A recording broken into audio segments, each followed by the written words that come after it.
నమస్కారం, నేను మీ సతస్వప్నం. Welcome back to మన సుదర్శనం యూట్యూబ్. ఒక ఊరు, ఆ ఊరికి ఒక నాయకుడు. గతంలో గ్రామ పంచాయతీకి డబ్బులు వచ్చాయంటే సర్పంచ్ ఒక్కడే సంతకం చేసి ఆ నిధులను డ్రా చేసేవాడు. మొత్తం కంట్రోల్ ఒక్కరి చేతిలోనే ఉండేది. కానీ ఇప్పుడు ఆట మారింది, రూల్స్ మారాయి. ఒక పెద్ద బ్యాంకు ఉందనుకోండి, ఆ బ్యాంకులో ఒక భారీ లాకర్ ఉంది. అందులో ప్రజల డబ్బు భద్రంగా ఉంది. ఆ లాకర్ తెరవాలంటే ఒకే తాళం సరిపోదు, 2 తాళాలు కావాలి. ఆ 2 తాళాలు ఒకేసారి తిప్పితేనే లాకర్ ఓపెన్ అవుతుంది. ఇప్పుడు మన గ్రామ పంచాయతీ అకౌంట్ సిస్టమ్ కూడా అక్షరాల ఇలాగే ఉంటుంది. దీన్నే చట్టపరమైన భాషలో జాయింట్ అకౌంట్ అంటారనమాట. పబ్లిక్ మనీ అంటే ప్రజల డబ్బు ఎట్టి పరిస్థితుల్లోనూ పక్కదారి పట్టకూడదు అనే ఏకైక ఉద్దేశంతో ప్రభుత్వం ఈ కొత్త సిస్టమ్ని ప్రవేశపెట్టింది. అప్పటి వరకు సర్పంచ్ చేతిలో ఉన్న ఆ సింగిల్ పవర్ కాస్త 2గా చీలిపోయింది. మరి ఆ 2వ తాళం ఎవరి దగ్గర ఉంది? ఆ ఇద్దరు వ్యక్తులు ఎవరు? ఆ ఇద్దరి మధ్య రాజకీయ యుద్ధం జరిగితే ఊరి అభివృద్ధి ఆగిపోవాలా? ఈరోజు ఈ ఎపిసోడ్లో గ్రామంలో నిత్యం జరిగే చెక్ పవర్ వార్ గురించి ఎవ్వరూ చెప్పని వాస్తవాలను చట్టంలోని సెక్షన్లతో సహా మీ ముందు వివరించబోతున్నాను. కాబట్టి ఇంకా మీరు ఈ ఛానల్ని సబ్స్క్రైబ్ చేయకపోతే వెంటనే ఈ ఛానల్ని సబ్స్క్రైబ్ చేసి, లైక్ చేసి, షేర్ చేసి, కామెంట్ చేసి వీడియో చూడడం మొదలుపెట్టండి. అయితే విషయంలోకి వచ్చేద్దాం. తెలంగాణ పంచాయతీరాజ్ చట్టం 2018 అమల్లోకి వచ్చిన తర్వాత తెలంగాణ గ్రామీణాభివృద్ధి శాఖ ఒక కీలకమైన ఉత్తర్వులు జారీ చేసింది. అదే GOMS నెంబర్ 14 తేదీ మే 22, 2018. ఈ జీవో ప్రకారం గ్రామ పంచాయతీ బ్యాంక్ ఖాతాలో ఉన్న నిధులు డ్రా చేయాలంటే కేవలం సర్పంచ్ సంతకం ఉంటే సరిపోదు. ప్రతి చెక్ మీద ఖచ్చితంగా 2 సంతకాలు ఉండాలి. వీళ్ళని జాయింట్ సిగ్నేటరీస్ అంటారనమాట. అందులో మొదటి సంతకం ఎవరిది అంటే గ్రామ సర్పంచ్ చేయాలి. 2వ సంతకం గ్రామ ఉప సర్పంచ్ చేయాలి. ఇది నా అభిప్రాయం కాదు, ఇది చట్టం. అయితే ఒకవేళ వీళ్ళిద్దరిలో ఏ ఒక్కరు సంతకం చెయ్యలేకపోయినా లేకపోతే చెయ్యకపోయినా బ్యాంక్ మేనేజర్ ₹1 కూడా ఇవ్వడు. ఆ చెక్ బౌన్స్ అవుతుంది. అప్పుడు అసలు చట్టం ఈ రూల్ ఎందుకు పెట్టింది?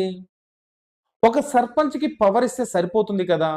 దీని వెనకాల గల ఒక బలమైన లాజిక్ ఉంది. సర్పంచ్ అనే వ్యక్తి ప్రజల చేత నేరుగా ఎన్నుకోబడిన నాయకుడు. మరి ఉప సర్పంచ్ ఎవరు? వార్డు మెంబర్లందరూ కలిసి తమ ప్రతినిధిగా ఎన్నుకున్న వ్యక్తి. సర్పంచ్ ఏకపక్షంగా నిర్ణయాలు తీసుకోకుండా, నిధులు దుర్వినియోగం కాకుండా ఒక చెక్ అండ్ బ్యాలెన్స్ సిస్టమ్ ఉండాలని చట్టం భావించింది.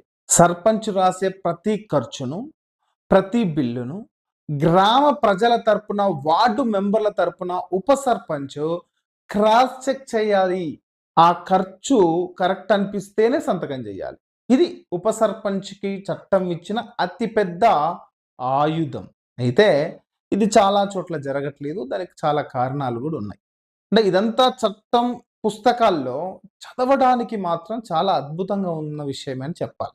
అలాగే సర్పంచ్, ఉప సర్పంచ్ ఒకే పార్టీ వాళ్ళు అయినప్పుడు కూడా అంతా బాగానే ఉంటుంది చట్టం ప్రకారం. కానీ గ్రౌండ్ రియాలిటీ వచ్చేసరికి సీన్ రివర్స్ అవుతుంది. కొన్ని చోట్ల, కొన్ని గ్రామాల్లో సర్పంచ్ ఒక పార్టీకి చెందిన వాడైతే ఉప సర్పంచ్ ఇంకో పార్టీకి చెందిన వాడై ఉంటాడు.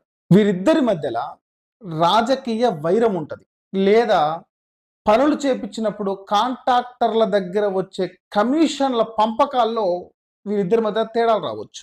అప్పుడు అసలు యుద్ధం మొదలవుతుంది. ఉప సర్పంచ్ ఏమంటాడు? నువ్వు ఏ బిల్లులు పెట్టుకున్నా నేను చెక్ మీద సంతకం చెయ్యను అని భీష్మించుకు కూర్చుంటాడు. ఇది ఒక పంతం లాగా. అంటే సర్పంచ్ ఒక పంతం బట్టి కూర్చుంటాడు, ఉప సర్పంచ్ పంతం బట్టి కూర్చుంటాడు. ఇది రాజకీయం. కానీ సర్పంచ్ ముందు ఎన్నో బాధ్యతలు ఉంటాయి. వీధి దీపాల కరెంటు బిల్లులు కట్టాలి, పారిశుద్ధ కార్మికులకు నెల నెల జీతాలు ఇవ్వాలి, హరితహారం నర్సరీకి నీళ్లు పెట్టే వాళ్ళకి డబ్బులు ఇవ్వాలి. ఈ అత్యవసర ఖర్చులకు కూడా ఉప సర్పంచ్ సంతకం పెట్టకపోతే పరిస్థితి ఏంటి? ఒక వ్యక్తి పంతం వల్ల ఊరంతా అంధకారంలోకి ఉండిపోవాలా? చెత్త పేరుకుపోయి రోగాలు రావాలా? అభివృద్ధి అక్కడే ఆగిపోవాలా? చట్టం అంత గుడ్డిగా వదిలేస్తుంది అనుకుంటున్నారా? ఖచ్చితంగా వదిలేయదు. అందుకే దాని పరిష్కారాన్ని కూడా, చట్టపరమైన పరిష్కారాన్ని కూడా ఇదే చట్టంలో క్లియర్‌గా, స్పష్టంగా చెప్పబడింది. ఇక్కడే మన చట్టాన్ని డీప్‌గా అర్థం చేసుకోవాలి మనం గూడా.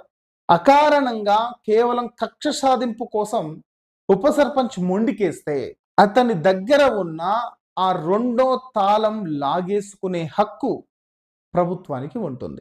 ఆ ప్రాసెస్ ఎలా జరుగుతుందో, చట్టం ఏం చెప్తుందో ఇప్పుడు స్టెప్ బై స్టెప్ చెప్తాను. శ్రద్ధగా వినండి. జాగ్రత్తగా వినండి. ఇందులో స్టెప్ నెంబర్ 1 నోటీసు జారీ చేయడం. ఉప సర్పంచ్ చెక్ మీద సంతకం చేయడానికి నిరాకరించిన వెంటనే సర్పంచ్ లేదా పంచాయతీ కార్యదర్శి ఉప సర్పంచ్‌కి రాతపూర్వక నోటీసు ఇవ్వాలి. ఫలానా అత్యవసర బిల్లుకు మీరు ఎందుకు సంతకం చేయడం లేదు?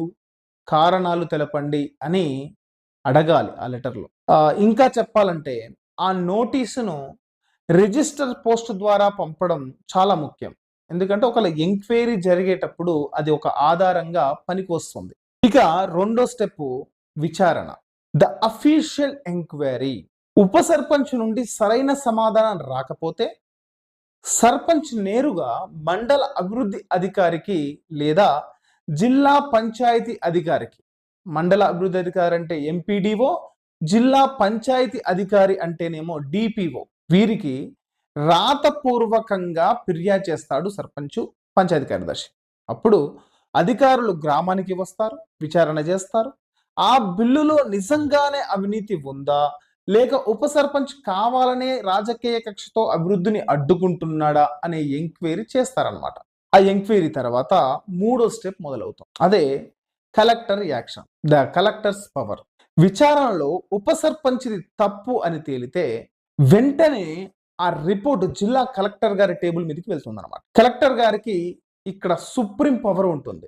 జీఓఎంఎస్ నెంబర్ 14లోని నిబంధనల ప్రకారం మరియు పంచాయతీరాజ్ చట్టం సెక్షన్ 37 ఇందులో ఏముంటుంది, విధుల్లో నిర్లక్ష్యం వహించడం అనే దాని ప్రకారం కలెక్టర్ గారు వెంటనే ఉప సర్పంచ్ నుండి ఆ చెక్ పవర్ ని రద్దు చేస్తారు. అంటే అతను ఉప సర్పంచ్గా పదవిలో కొనసాగుతాడు, కానీ అతనికి సంతకం చేసే పవర్ ఉండదు. ఆ పవర్ పోతుంది. సో ఇప్పుడు నెక్స్ట్ ఏంటి మరి? సరే, ఉప సర్పంచ్ దగ్గర నుంచి చెక్ పవర్ లాగేసుకున్నారు, కానీ చట్టం ప్రకారం చెక్ మీద 2 సంతకాలు ఉండాలి కదా. ఆ రెండో సంతకం ఎవరు చేస్తారు మరి? ఊరి పనులు ఎలా ముందుకు తీసుకెళ్తారు? దీనికి కూడా జీవో 14లో స్పష్టమైన సమాధానం ఉంది మిత్రులారా. కలెక్టర్ గారు వెంటనే పంచాయతీ పాలక వర్గాన్ని సమావేశపరుస్తారు. మిగిలిన వార్డు మెంబర్లు అందరూ కలిసి తమలో ఒకరిని ఆ రెండో సంతకం చేయడానికి ఎన్నుకోవాలి. వాళ్ళకి ఆ చెక్ పవర్ ఇస్తారనమాట. ఒకవేళ ఆ ఊళ్ళో రాజకీయం బాగా ముదిరిపోయి ఏ వార్డు మెంబర్ కూడా సంతకం చేయడానికి ముందు రాకపోతే పరిస్థితి ఏంటి? అప్పుడు ఆ ఊరి అభివృద్ధి ఆగిపోకూడదు కాబట్టి కలెక్టర్ గారు తనకున్న పవర్తో ఆ రెండవ సంతకం చేసే అధికారాన్ని నేరుగా గ్రామ పంచాయతీ కార్యదర్శికి బదిలీ చేస్తాడు, ట్రాన్స్ఫర్ చేస్తాడు. అంటే అప్పటి నుండి సర్పంచ్ మరియు పంచాయతీ కార్యదర్శి ఈ ఇద్దరు కలిసి చెక్కుల మీద జాయింట్ గా సంతకాలు చేస్తారనమాట. ఊరి పనులు కూడా నిర్విఘ్నంగా ముందుకు సాగడానికి ఆస్కారం ఉంటుంది. ఒక వ్యక్తి అడ్డుపడినంత మాత్రాన వ్యవస్థ ఎప్పుడు ఆగిపోదు. ఇదే ప్రజాస్వామ్యంలో చట్టం కల్పించిన గొప్ప రక్షణ అని మనం గుర్తుపెట్టుకోవాలి. కానీ ఇక్కడ ఒక చిన్న లాజిక్ మిస్ అవుతున్నాం మనం. కార్యదర్శికి చెక్ పవర్ రాగానే అంతా సెట్ అయిపోతుందా మరి? కార్యదర్శి ప్రభుత్వ ఉద్యోగి, అంటే సర్పంచ్కి తలొగ్గి అవినీతి బిల్లులకు సంతకాలు పెడితే ఎలా మరి? ఇక్కడే మీ పాత్ర మొదలవుతుంది మిత్రులారా. గ్రామ పౌరుడిగా మీరు నిలదీయాలి. సెక్షన్ 43 ప్రకారం సమాచార హక్కు చట్టం ద్వారా ఆ చెక్కు తాలూకు వోచర్స్ ఎంబుక్ రికార్డులు అడిగే పూర్తి హక్కు మీకుంటుంది. నాయకులు తప్పు చేస్తే అధికారులు ఆపుతారు. అధికారులు కూడా తప్పు చేస్తే కేవలం ఒక చైతన్యవంతమైన పౌరుడు మాత్రమే వ్యవస్థను సరిదిద్దగలడు. ఆ చైతన్యం మీలో తీసుకురావడానికి ఈ మన సుదర్పణం యూట్యూబ్ ఛానల్ చాలా ముందడుగు వేసి నడుస్తుంది. నేను చెప్పిన ప్రతి మాట, ప్రతి సెక్షన్ ఈ చట్టం పుస్తకంలో ఉంది అని చెప్పి ఖచ్చితంగా చెప్తున్నాను. నేను గాలి మాటలు దాదాపుగా చెప్పను. ఆధారం లేనిది మాట్లాడను. రేపు మీ ఊళ్ళో ఎవరైనా నాయకుడు నీకేం తెలుసు చట్టం అని దబాయిస్తే ఈ వీడియోలో చెప్పినటువంటి సెక్షన్లను ఇంటర్నెట్లో వెతికి ఆ వెతికినటువంటి సెక్షన్ల ద్వారా ఆ నాయకుడికి సమాధానం చెప్పొచ్చు. వీడియో చూపించడం కన్నా సెక్షన్లతో సహా మీరు చెప్తే బాగుంటుంది. ప్రతి పౌరుడికి చట్టం తెలియాలి అని మీరు నమ్మితే ఈ వీడియోకి ఒక లైక్ కొట్టండి, ఈ ఛానల్ని సబ్స్క్రైబ్ చేసుకోండి. మీ ఊరి వాట్సాప్ గ్రూపుల్లో మీ స్నేహితులకు ఈ వీడియోని ఖచ్చితంగా షేర్ చేయండి. నాలెడ్జ్ని పంచుకుందాం మిత్రులారా. సరే, అకౌంట్లో డబ్బులున్నాయి, ఇద్దరు సంతకాలు పెడుతున్నారు, అంతా బాగానే ఉంది. కానీ మీ ఊర్లో ఒక 4 లక్షల రూపాయలతో చిన్న మురుగు కాలువ కట్టాలి అనుకోండి. పనిని సర్పంచ్ గారు తమకు నచ్చిన వాళ్లకు, తన అనుచరులకే ఇచ్చేయొచ్చా, లేక ఎవరైనా చేయొచ్చా? 5 లక్షల లోపు పనులు కాబట్టి నామినేషన్ పద్ధతిలో నా ఇష్టం వచ్చిన వాళ్లకు పనులు ఇచ్చుకుంటా అని చాలా మంది సర్పంచులు అంటుంటారు. అసలు ఈ నామినేషన్ పద్ధతి అంటే ఏంటి? సర్పంచ్కి నిజంగానే తన ఇష్టం వచ్చినట్లు పనులు ఇచ్చుకునే హక్కు, ఆ పవర్ చట్టం ఇచ్చిందా? పనుల కేటాయింపులో జరిగే అతిపెద్ద స్కామ్ గురించి మన నెక్స్ట్ ఎపిసోడ్ నెంబర్ 17 పనులు నామినేషన్ పద్ధతిలో పక్కా ఆధారాలతో పబ్లిక్ వర్క్స్ రూల్స్తో మాట్లాడుకుందాం. ఆ వీడియోని ఖచ్చితంగా మిస్ అవ్వదు. నేను మీ సతీష్ స్వప్నం. ఇంకా మీరు చట్టాల గురించి తెలుసుకుందాం అని అనుకుంటే, మీరు ఏ చట్టం గురించి తెలుసుకోవాలని అనుకుంటున్నారో ఖచ్చితంగా కామెంట్ చేయండి. వ్యవస్థను ప్రశ్నిద్దాం, మన ఊరిని మార్చుకుందాం. చూస్తూనే ఉండండి మన సుదర్పణం యూట్యూబ్ ఛానల్. జై భారత్, జై హింద్, జై భారత రాజ్యాంగం.